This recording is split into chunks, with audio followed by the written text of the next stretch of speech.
ayyuhalladzina amanu kutiba alaikumusiyam kama kutiba alal ladzina min qablikum la'allakum tattaqun. Pada ayat ini hadirin, itu ada 3 hal bisa kita ungkap. Yang pertama adalah berkaitan dengan teologi atau keimanan. Karena pada ayat ini yang diseru adalah orang-orang yang beriman. Jadi bukan sekedar Islam. Karena ternyata antara muslim, orang yang Islam, dengan mukmin itu berbeda. Makanya dulu Bapak sekalian, di zaman Nabi kita ada orang-orang Arab pedalaman datang menemui Nabi SAW. Kata Allah dalam surah Al-Hujurat, qalatil a'rabu amanna kullam tu'minu. Orang-orang Arab pedalaman datang kepada Nabi dan mereka menyatakan bahwasanya mereka telah beriman kepada Allah Subhanahu wa taala. Namun Allah bantah. Allah katakan bahwasanya kami baru Islam saja. Akan tetapi iman itu belum masuk ke dalam hati mereka. Kullam tu'minu, ya, walakin qulu aslamna, ya. Jadi katakan bahwasanya kami baru berislam saja. Ya, jadi memang level atau tingkatan, ya, orang beragama itu muslim dulu baru kemudian mukmin. Nah, siapapun yang mereka menyambut seruan Allah Subhanahu wa taala dalam surah Al-Baqarah ayat 183, ini menunjukkan bahwasanya mereka bukan lagi sekedar muslim, tapi mukmin. Orang-orang yang beriman kepada Allah Subhanahu wa taala. Ya ayyuhalladzina amanu. Ya. Lalu kemudian yang kedua, ayat ini berbicara tentang salah satu ibadah yang disyariatkan, yaitu ibadah puasa. Dan ternyata Bapak Ibu sekalian, ibadah puasa ini adalah bukan ibadah yang baru dilaksanakan, diperuntukkan bagi umat Nabi Muhammad SAW. Tapi ibadah puasa ini termasuk salah satu ibadah yang umurnya sudah cukup lama. Karena syariat umat sebelum Nabi Muhammad itu juga mereka diperintahkan atau disyariatkan untuk berpuasa. Hanya saja bisa jadi secara teknis pelaksanaan puasanya bisa jadi berbeda. Tapi pada intinya adalah sama Bapak sekalian. Jadi puasa termasuk salah satu ibadah yang sangat tua. Makanya kata Allah, kama kutiba 'alal ladzina min qablikum. Jadi puasa ini disyariatkan juga kepada orang-orang sebelum kita. Umat-umat terdahulu mereka juga melaksanakan puasa. Dan kalau kita coba Bapak Ibu perhatikan, di antara ibadah yang mungkin kita laksanakan, entah itu misalnya kita sholat, lalu kemudian berzakat, atau berhaji, atau berumroh. Kalau kita perhatikan, memang yang namanya puasa itu kan ibadah cukup menahan saja. Jadi ibadah puasa ini beda dengan ibadah yang lain. Kalau ibadah yang lain itu ada gerakan, ada kata-kata yang diucapkan, ada pergerakan anggota badan. Sehingga kalau misalnya kita ingin melihat mana orang yang sholat dengan yang tidak, itu bisa ketahuan Bapak Ibu sekalian. Benar gak Pak?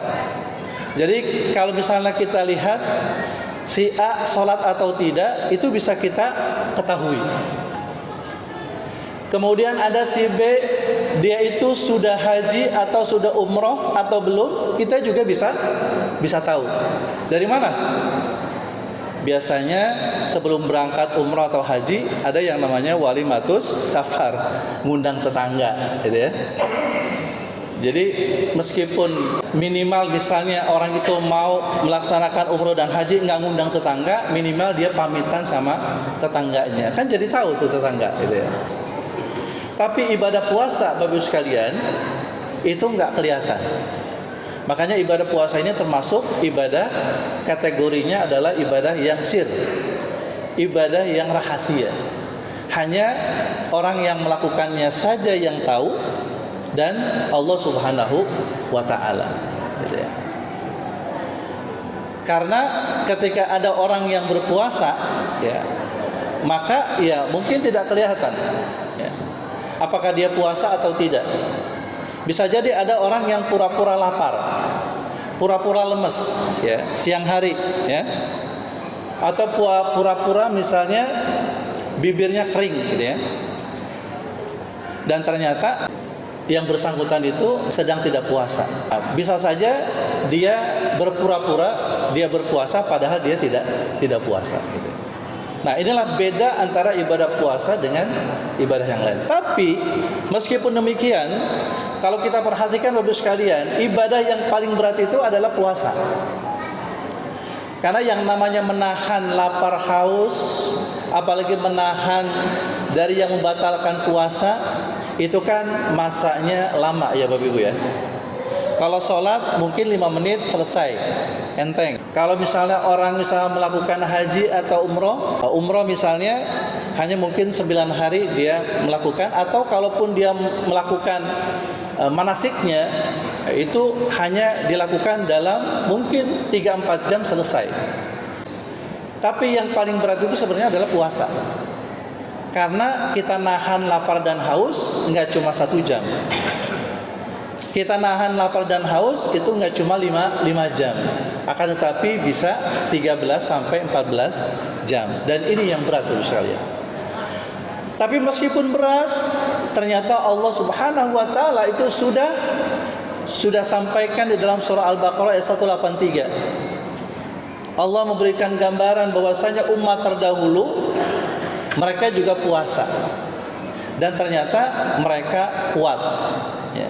Sehingga umat Nabi Muhammad, ya, ketika mereka mendapatkan syariat puasa, maka mereka nggak usah khawatir. Kita nggak usah khawatir Bapak sekalian, karena nggak ada informasinya ada orang puasa mati, ya. Ada nggak Pak?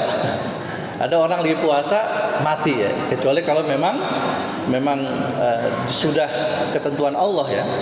Tapi nggak ada kita mendengar ada orang misalnya satu kampung, ya, gara-gara puasa mati, ya. Nggak ada, ya.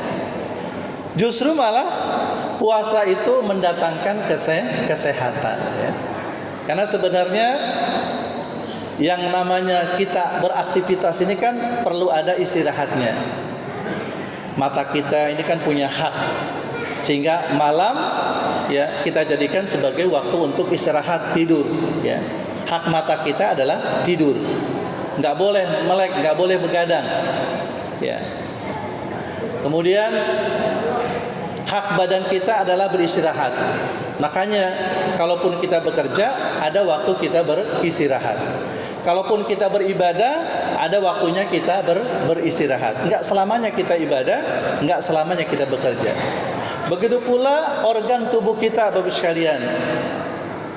Usus kita ini, ya, yang memproses makanan ini juga masa dalam setahun dipakai terus, ya.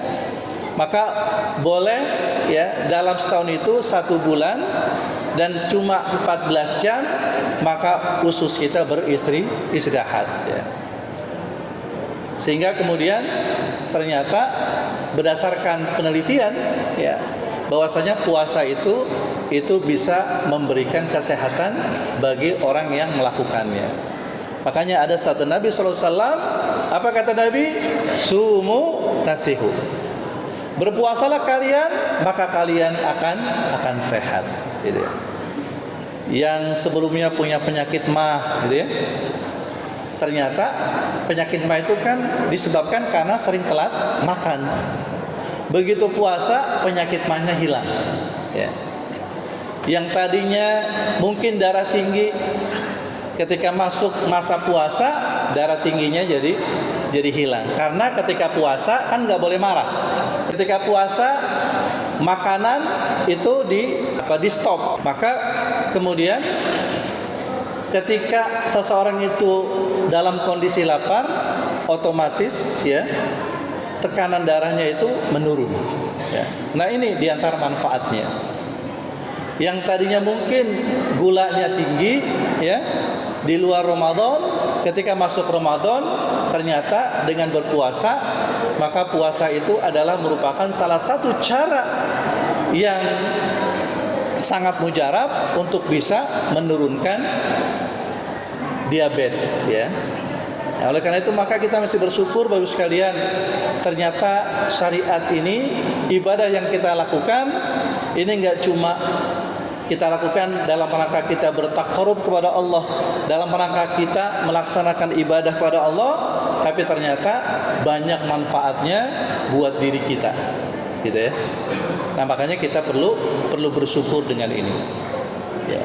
Sehingga ketika Allah syariatkan puasa, jangan pernah khawatir, jangan pernah cemas Bapak sekalian, bahwa ternyata ketika kita melaksanakan ibadah puasa imanan wahtisaban, dengan penuh keimanan dan juga dengan penuh pertimbangan-pertimbangan, maka niscaya kita akan mendapatkan banyak kebaikan-kebaikan. Bahkan kemudian yang paling utama, bahwa tujuan kita puasa itu sebagaimana Allah firmankan dalam surah Al-Baqarah 183, di ujung ayat Allah katakan agar kita nantinya menjadi hamba-hamba Allah yang mulia, la'allakum tattaqun. Jadi di ayat ini juga Allah Subhanahu wa taala itu menyertakan tujuan daripada ibadah puasa. Ternyata tujuan yang paling agung, tujuan yang paling tinggi, tujuan yang paling paripurna itu adalah yaitu menjadikan kita sebagai hamba-hamba Allah yang mulia di sisi Allah Subhanahu wa taala, menjadi orang yang bertakwa. Ya, orang yang bertakwa itu adalah orang yang mulia di sisi Allah Subhanahu wa taala. Maka dengan Ramadan ini Bapak sekalian, dan Allah syariatkan puasa di dalamnya, maka sesungguhnya Allah ingin kita semua naik level. Ya, naik level untuk menjadi orang yang bertakwa. Karena kata Allah, orang yang bertakwa itu adalah orang yang mulia di sisi Allah Subhanahu wa taala. Ya, jadi orang mulia itu bukan karena dia punya pangkat dan jabatan, orang mulia itu bukan karena dia punya harta yang banyak, orang mulia itu bukan karena fisiknya yang kuat, tapi orang mulia itu adalah ketika dia menjadi orang-orang yang bertakwa kepada Allah Subhanahu wa taala. Itu orang-orang yang selalu melaksanakan segala perintah Allah dan menjauhi segala larangan-larangannya. Oleh karena itu, mari sama-sama kita sambut Ramadan tahun ini dengan penuh semangat, dengan penuh kegembiraan. Lalu kemudian kita optimalkan lagi, ya, untuk kita melakukan berbagai macam amal-amal kebajikan di Ramadan ini, dan terutama adalah ibadah puasanya. Supaya apa? Supaya kita semua menjadi hamba-hamba Allah yang naik kelas, naik level, naik tingkat, ya. Sehingga pada akhirnya kita menjadi orang-orang yang al-faizun, orang-orang yang sukses. Karena orang-orang yang sukses itu adalah orang-orang yang bertakwa kepada Allah Subhanahu wa taala.